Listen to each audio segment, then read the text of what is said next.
Warner Bros. Have added their IP into the mix to the platform fighting genre, previously synonymous with the likes of Nintendo. At face value, Multiversus looks similar, but don't dismiss it just yet as a Smash clone, because I can tell you now, they're here to stay.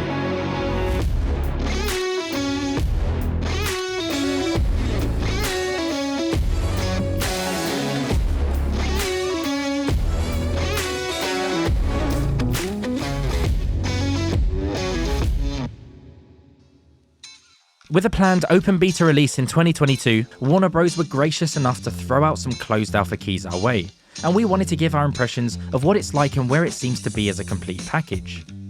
The current visible roster contains a lot of interesting characters, some from really unexpected IP, such as Arya Stark from Game of Thrones, and it all seems to come together really well. It looks as though they'll be going for the free-to-play Battle Pass model, not dissimilar from most other modern free-to-play titles. The premise in Multiversus is to delete the enemy off the face of the combat arena, whether that be through them falling off the stage or being knocked out of it. You deal damage to each other to increase the hit points they've incurred, which increases the distance they get knocked back. It's then the first to 2 kills in 1v1 or 4 kills in 2v2. From the tutorial, you get the immediate impression that what could set this apart from others from a game design standpoint is building around 2v2 as a possible core game mode. Some characters have really interesting supporting abilities that play well into team play scenarios, and it also felt like many attacks could hit only one enemy at a time, enhancing the mechanics required to play around 2 enemies. As a big fan of this genre, I was a bit suspect of this at first, as my experiences have generally been that 1v1 is the superior mode to 2v2 from a competitive angle, and I'm now starting to think that that's not always the case. Feel free to give us a like and thumbs up if you enjoyed the video, or even a subscribe if you fancy seeing more of the same.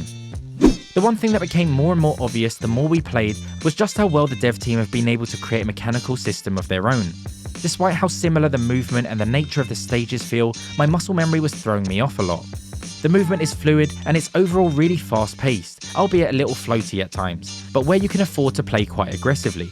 The lack of throw or shield found in the Smash games changes the tempo of combat with regards to how you engage your opponent. You have to space your enemies more and time attack combos rather than punish the enemies defensively. It's hard to say how the game will play out after release because it's only at that point character tech will be discovered. People will start showing off combos and a sort of meta will find its way to the front. But right now to us, the game looks combo rich, with not too much knockback at lower damage and more of a spacing vibe than a reactionary one. Every character has a number of abilities which, instead of all being spammable, a number of them will have cooldowns shown beneath your character. When on cooldown, trying to use it again either triggers a sort of empty animation or possibly uses a different ability that can only be used in that context. As for combo potential, we've already seen some crazy clips going around on social media. Juggling enemies with aerial attacks is commonplace, and you seem to weave in attacks and specials quite evenly in combat. This could be in part because there aren't dash attacks or even tilt attacks, which in Smash was just a standing attack with a direction. Instead, your forward attack is a hit combo, with the rest of the directional attacks being a heavy, which is a sort of equivalent to a smash attack. Certain portions of the attack chain can be comboed into heavy attacks, depending on how much damage the enemy has due to how far they'll get knocked back. The attacks and specials themselves are quite nuanced in terms of design, utilising the known concepts in the genre, but bending them to create really different feeling characters. For example, most of the ground attacks can be charged, but for Finn in particular, still allows him to move in position while charging. And this also extends to the 2v2 mechanics, where Rain Dog can tether allies to pull them to safety, or Wonder Woman can dash to protect an ally, or even lasso them back. A perk system takes the game a step further, being able to pick a selection of perks that might either enhance an ability or just improve the nature of your character. For example, reduced ability cooldowns by 10%.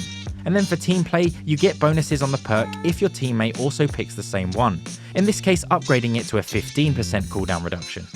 As far as interface goes, it's fairly standard. Notable differences to Smash are the interesting effects that players have above their heads and the cooldown of your abilities. One teeny step into the realms of tab targeting MMOs, where you kind of realise you're just watching all the information rather than the game at all. Not that far at all here of course, and thankfully so, because the visuals are top notch. Much like Nickelodeon's similar attempt at the genre, these guys have done a fantastic job of bringing characters from so many different mediums and art styles all into one consistent visual style. To us, the Multiverse alpha test was a truly positive experience. they've managed to cater to casual and competitive audiences, whilst adding brand new features like the perk system and an emphasis on 2v2. The best part is they really made it their own, showing a lot of creativity in their approach to character design.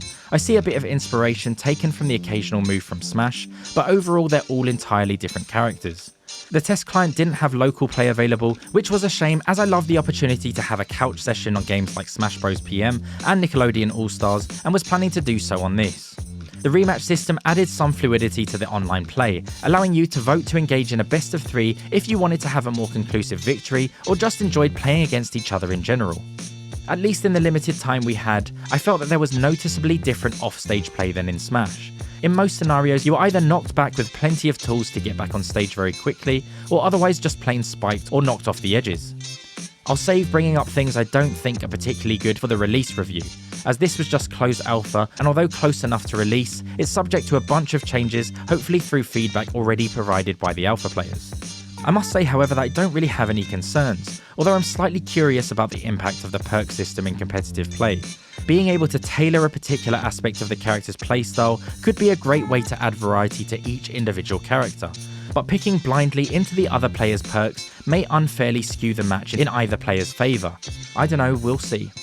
I'd advise to check out the other creators in this space for more raw gameplay. I've enjoyed seeing how the Smash crowd in particular have approached Multiversus so far. Let us know what you think of the game in the comments below, and we'll see you in the next one.